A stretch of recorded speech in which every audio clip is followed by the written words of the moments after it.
Whistle గుర్తుంటే ఈరోజు నాగల్ Kurnool parliament అభ్యర్థిగా ఈరోజు మన ముందుకు ఇచ్చేశారు మన గజ్జాల పట్టణానికి. కాబట్టి ఒక్కసారి మీరు ఆలోచించండి అన్న, ఎందరికో అధికారం ఇచ్చినాం మన పేదల కోసం, నిరుద్యోగుల కోసం, చదువుకున్న యువత కోసం.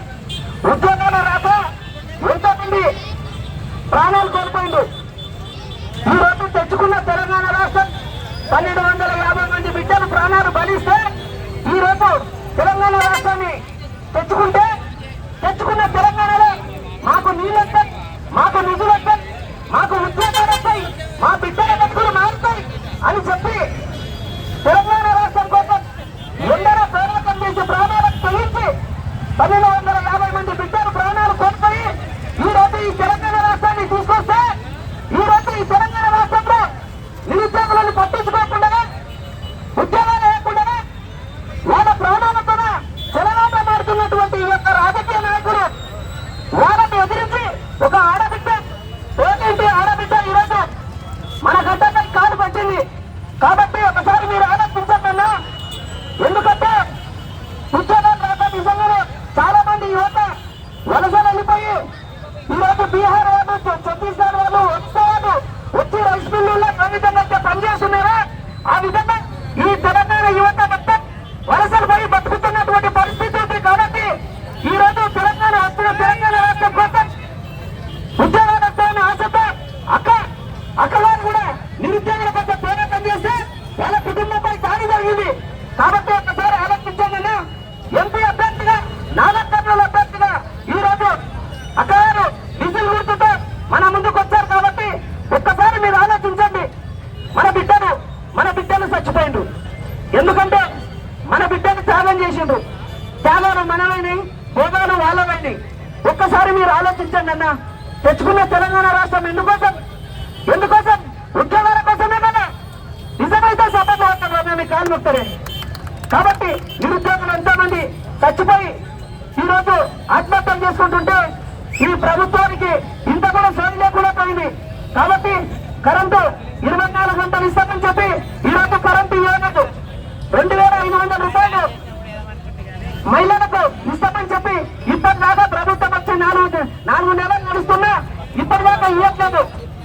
వచ్చే కళ్యాణ లక్ష్మికి తులం బంగారం ఇస్తామన్నారు, అసలుకే లేదు. మొన్న అయితే కళ్యాణ లక్ష్మికి వచ్చిన చెక్కులు కూడా చెక్కుపోయి అయిపోయింది. అలాంటి పరిస్థితి వస్తుందన్న. కాబట్టి రైతు బంధు 15,000 ఇస్తామన్నారు, ఇప్పటిదాకా రైతు బంధు ఊపే లేదు. కాబట్టి ఒక్కసారి మీరు ఆలోచించండి.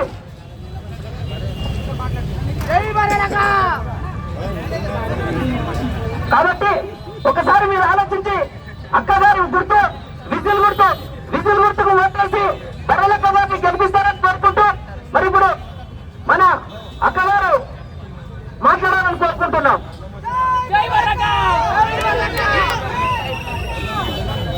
నాకు ఇష్టమైన డైలాగ్ తోనే నేను స్టార్ట్ చేద్దాం అనుకుంటున్నా స్పీచ్. మీకు ఆల్రెడీ వెలిగింది కదా నా డైలాగ్ ఏదో, ఒకసారి మీరు చెప్పండి మళ్ళీ. నిజంగా థ్యాంక్ యూ. హాయ్ ఫ్రెండ్స్, చాలా డేస్ తర్వాత మళ్ళీ నేను హాయ్ ఫ్రెండ్స్ అనడం అయితే జరిగింది. మీకు అందరికి తెలిసిన విషయమే, నేను నాగర్ కర్నూలు నుంచి పార్లమెంట్ ఎలక్షన్ లో నిలబడిన. నా మండలం వచ్చేసి పెద్దకొత్తపల్లి. మీ అందరికి ఆల్రెడీ తెలుసు.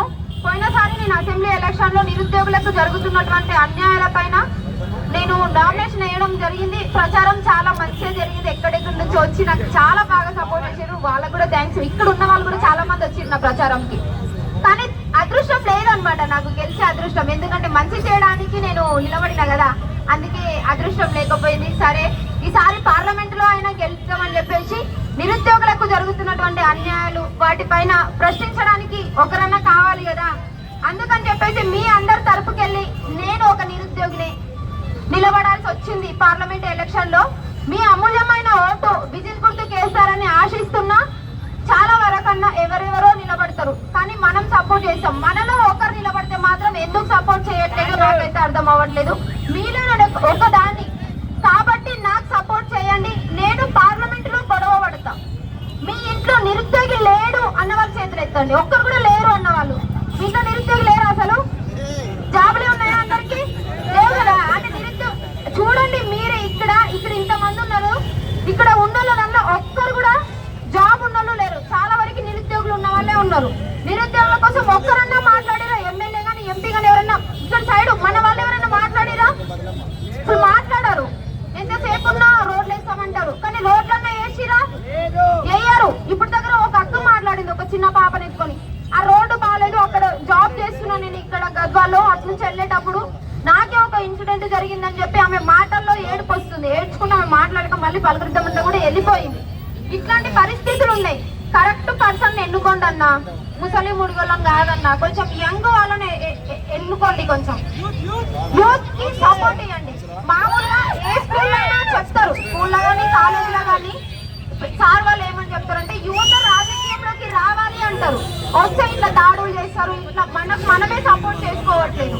ఇది ఒక్కసారి ప్రతి ఒక్కరికి చేతులెత్తి మొక్కుతున్నా, ప్లీజ్ నాకు ఒక్క అవకాశం ఇవ్వండి, ఒకే ఒక్క అవకాశం. మన ఈ నాగర్ కర్నూలు పార్లమెంటుని నేను ఎక్కడనో తీసుకెళ్ళిపోతా. ఒక్క అవకాశం ఇవ్వండి ప్లీజ్. అన్నలు అక్కలు ఇక్కడికి వచ్చిన పెద్దలు ప్రతి ఒక్కరు ఒక్కసారి ఒక్కసారి విజిల్ గుర్తుకు ఓటేయండి. ఇక్కడే పక్కనే కదా మా ఊరి నుంచి 1.5 hours జర్నీ ఉంటది. మీకు ఎలాంటి సమస్య ఉన్నా లేకపోతే ఇక్కడ ఎవరైనా నా నెంబర్ తీసుకొని ఫోన్ చేసిన నేను మీ దగ్గరకు వచ్చి మీ సమస్య సాల్వ్ చేస్తా. పోయి ఎక్కడో ఏముంటాను, ఇక్కడే ఉంటా. దయచేసి నాకు ఒక్క అవకాశం ఇవ్వండి అన్న. Thank you so much. ఒకసారి ఆలోచించండి. ఇక్కడ మాగ్నార్లో రమేష్ అని చెప్పేసి కానిస్టేబుల్ కి ప్రిపేర్ అవుతున్నాడు. ప్రిపేర్ అవ్వకుంటూ ఇక్కడ కొన్ని అన్యాయాలు జరుగుతున్నాయని చెప్పి సూసైడ్ చేసుకున్నాడు. మీ అందరికి తెలుసా? ఇక్కడ మాగ్నార్లో రమేష్ మూడవత్ ఒక అన్న చనిపోయిండు. 1250 పైన నిరుద్యోగులు చనిపోయారు. ఎవరైనా వచ్చి మాట్లాడిరా ఒక్కరన్నా? నేను పోయినసారి అసెంబ్లీ ఎలక్షన్ లో గట్టిగా పోరాటం చేస్తే మా తమ్ముని కొట్టిరు, ఈయన్నే కొట్టింది. అంటే నేను గట్టిగా మాట్లాడినందుకు దాడులు చేస్తారు. అంటే అన్యాయాన్ని ప్రశ్నిస్తే మేబీ ఇక్కడ కొంతమంది అన్యాయాల గురించి కూడా మాట్లాడారు, వాళ్ళకు కూడా కంటిన్యూగా బెదిరింపులు. సో ఎందుకు ఇట్లా చేస్తారు? అందరం గట్టి కలిసి సపోర్ట్ చేసుకుంటే మనలో రేపు ఇంకొకరు ఇక్కడ గద్వాల్లో ఎమ్మెల్యే కానీ ప్రతి ఒక్కరు నిరుద్యోగులు రాజకీయంలోకి రండి, యువత రాజకీయంలోకి రండి. ఎందుకు డబ్బే కావాలా? 5,000 ఉంటే చాలా కదా నామినేషన్ వేయడానికి, అంతే కదా? పోయినసారి 5,000 కూడా నేను అప్పు తెచ్చుకొని వేసిన చెప్పండి. ఒక పోరాటం అయితే గట్టి వేసినా. నేను రాని టీవీ లేదు, నా గురించి వేయని పేపర్ లేదు, అవునా కాదా?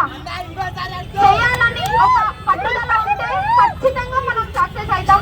ఒకటే మాట చెప్తున్నా, ఈ కొల్లాపూర్ గడ్డ మీద ఒక్కసారైనా నేను ఎమ్మెల్యేగా నిలబడతా. మన కొల్లాపూర్ పేరు కూడా నేను నిలబెడతా.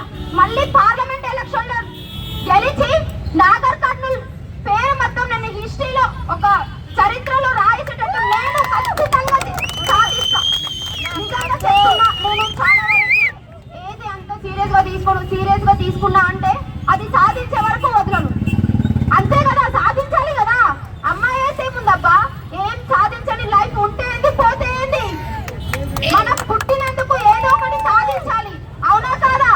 ఎవరికి భయపడాల్సిన అవసరం లేదు. మన తిండి మనం తింటున్నాం, మన కష్టం మనం చేసుకుంటున్నాం. ఇంకా మన నెత్తి కొట్టి ఎవరో బతుకుతున్నారు, అవునా కాదా? నేనేమన్నా చెప్పిందన్న తప్పుందా?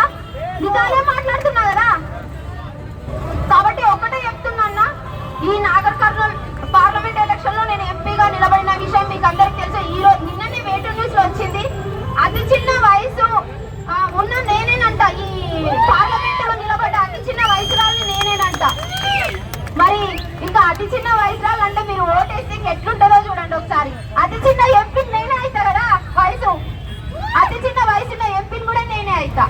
కాబట్టి ఒక్కసారి ఆలోచించి నాకు ఒక్క అవకాశం ఇవ్వండి. మీకు ఎలాంటి సమస్య ఉన్నా నేను సాల్వ్ చేస్తున్నా, ఖచ్చితంగా సాల్వ్ చేస్తా. అందరికీ చేతులెత్తి విజయ్ గుర్తుకు ఓటేయండి ప్లీజ్ అన్న, ప్లీజ్ ఒక్క అవకాశం ఇవ్వండి. నాకు ఎంతో కష్టపడి ఎన్నో అనుభవించే కష్టాలు అన్ని నేను ఇక్కడికి ఇంత పెద్ద నిర్ణయం తీసుకోవాల్సి వచ్చింది. నాలాగా ఎవరు కూడా కష్టాలు పడద్దు. ఒకసారి ఆలోచించండి. ఏంటి అంటే ఇక్కడ ఉన్న ప్రతి ఒక్కరింట్లో ఒక్కరన్నా హైదరాబాద్ పోయి ఉంటారు కదా చదువుకోవడానికి, పోతున్నారు. ఒకసారి మీ పిల్లల్ని అడగండి హైదరాబాద్ లో ఏం చేస్తున్నారు అని చెప్పి.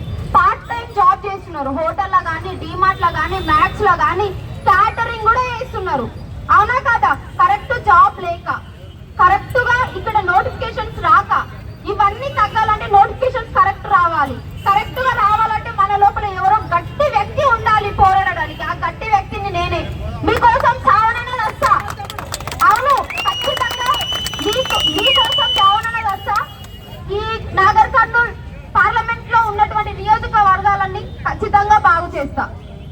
థ్యాంక్ యూ మీ అమూల్యమైన టైం ఇక్కడ కేటాయించినందుకు. థ్యాంక్ యూ అన్నలు, అక్కలు, థ్యాంక్ యూ.